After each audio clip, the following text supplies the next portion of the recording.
Hello there, Commonwealth from here. Zelda is in a little bit of a crisis. While Breath and Tears are still enjoying high sales numbers, the franchise is experiencing wear and tear, to the point that Age of Imprisonment might fail sales-wise, as more players want something new and different than walking this map again. Luckily for us, the Zelda team might be working on a solution, so be sure to leave a like, subscribe and press the notification bell, and let's get into it. June 10th, 2014.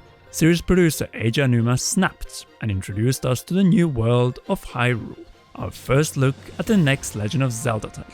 Little did we know that this beautiful version wouldn't just represent this Zelda, but the next 12 plus years of the 3D part of the franchise. And it was all because of Breath of the Wild, which took the world by storm in 2017. Game of the Year meant that the Zelda team did not want their open world to go so soon, hence sequel. All good until the Zelda team with Koei Tecmo delivered Age of Calamity and betrayed the trust of pretty much everyone. Tears of the Kingdom still came out, and in a way was a little too bloated for its own good.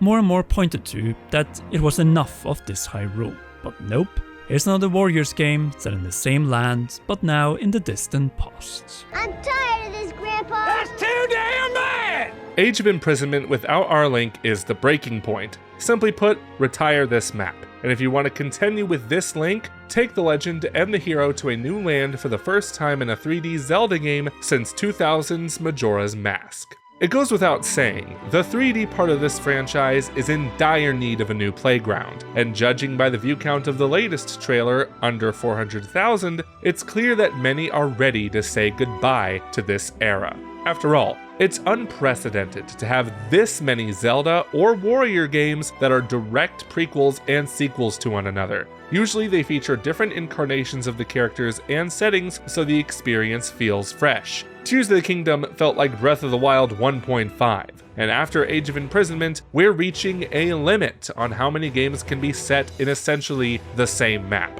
Another struggle is that open-air Zeldas and the Warriors games are released back-to-back, at most 3 years apart, making it easier to feel fatigue, whereas The Link Between Worlds and Echoes of Wisdom, despite being set in the same Hyrule, are spread out over a 10-year release gap, so it's easier to return to that world.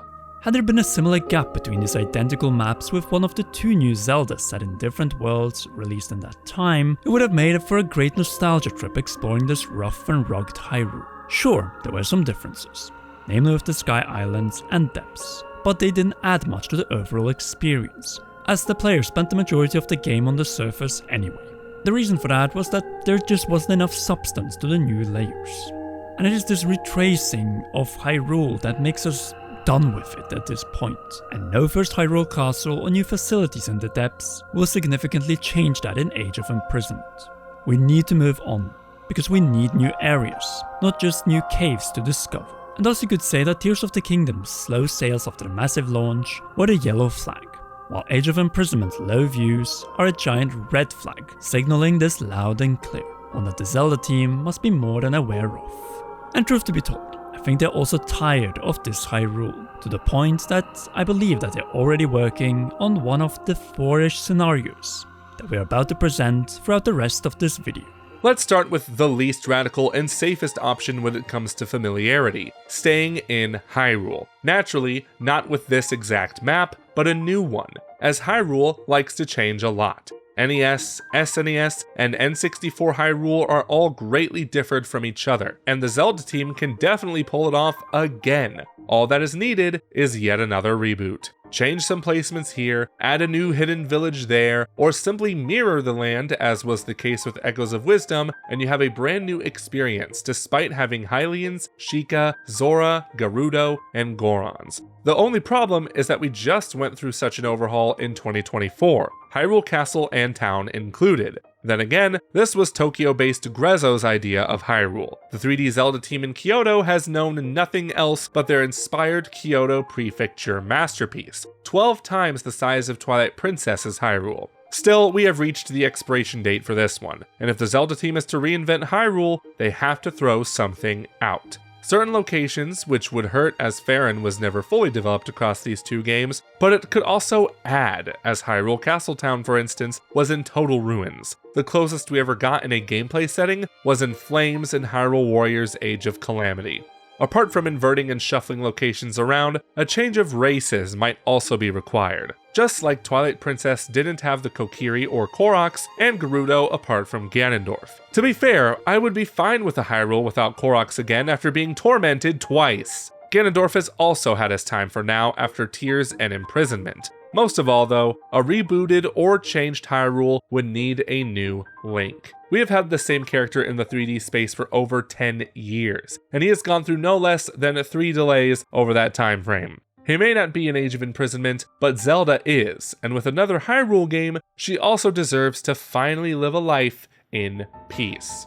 Besides, the excitement of seeing a new 3D Link and Zelda is something the Switch and Switch 2 newcomers have been completely deprived of. In fact, we haven't experienced a new 3D Link throughout the history of this channel. It is only that Breath of the Wild and Tears of the Kingdom have sold more than the other Zelda games combined. So perhaps there's a way for the Zelda team to keep this duo and instead take the adventure out of Hyrule, which no doubt is financially risky but will be so rewarding. Imagine keeping most of the game mechanics from Breath and Tears and putting them in a completely different land with new secrets to find. That was an aspect of Breath that was missing in Tears, and it will be greatly welcomed in the next Zelda game if it's continued the story of Wild and Tears, Link and Zelda. Another thing that is important to note is that Breath of the Wild's Hyrule is based on the geography of Kyoto, Japan. Perhaps a new game will be based on another real-world location, not necessarily a kingdom, as Majora's Mask only had a dead one and it worked brilliantly. My suggestion would be something akin to, say, ancient Athens, or even the Rome of the Roman Republic, as we already got a taste of these two with the ancient Hylian ruins. At the same time, going for a republic in the Legend of Monarchy series is why we don't leave Hyrule often, though new land doesn't necessarily have to be a republic or a city-state.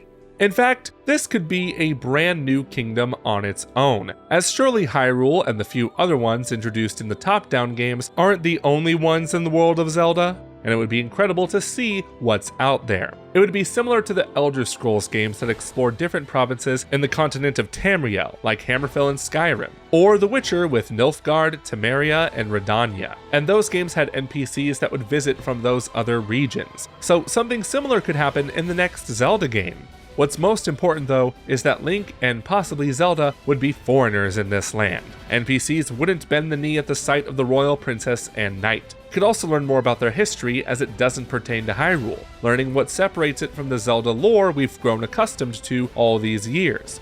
And assuming this region was not struck by the calamity, it would be a much more developed place with advanced technology, potentially on par with Sheikah tech, since they didn't spend the past 100 years trying to rebuild and survive. The possibilities for a new region in the era of the Wild are endless, with so many story and gameplay opportunities. But would it be interesting enough to have yet another surface world to explore? If not, there is another option. Setting the game fully in the sky, which Tears probably should have done, or the sea, so a second attempt at Wind Waker style Zelda, would make sense, and for convenience sake we're grouping them together as Sky Islands and Islands in the Sea are quite similar concepts. Truth to be told, neither of these layers have been 100% realized, though the Wind Waker did its Great Sea infinitely better than Tears of the Kingdom the Sky Islands. Mainly by having living and breathing inhabitants in them when we play. Even Skyward Sword did a better job here with Skyloft, the lumpy pumpkin, and the iconic bamboo island. Zelda thrives when we don't only explore empty or ruined locations, but also places full of life and thriving civilizations. Tears of the Kingdom could have had it too if it went for the vision presented by Jasqreate prior to the launch of the game. In fact, Tears of the Kingdom threw away the opportunity of a top-layer Zelda game unless the Zelda team ends up going into space. Space. Zelda in space. I don't hope it's space. Jokes aside, it is something to keep in mind as the Zelda team still has the possibility of giving us an adventure set fully in floating sky islands, this time with inhabited towns and villages and greater regional varieties. Then you have the final great option with the 3 scenarios of its own. Another flooding of Hyrule akin to Wind Waker, or reusing only the eastern shores of the land from Breath and Tears, and expanding into the sea, taking greater advantage of the underused settlements of Lorelin, Hateno and Tarrytown, all without divine beasts in Breath of the Wild or temples in Tears of the Kingdom, and using them as hubs to even greater isles in this new Great Sea. something that has never been done before in 3D Zelda. Throw in a main city literally floating on the water like Venice with its palaces, temples and canals, and boom, you have the best urban location in the over 40 years of this franchise. The 3D Zelda team can have proper towns and city of humans/Hylians, again, plus underwater gameplay. We have both in top-down Zelda, so 2024's Echoes of Wisdom, now we only need it back in 3D Zelda team.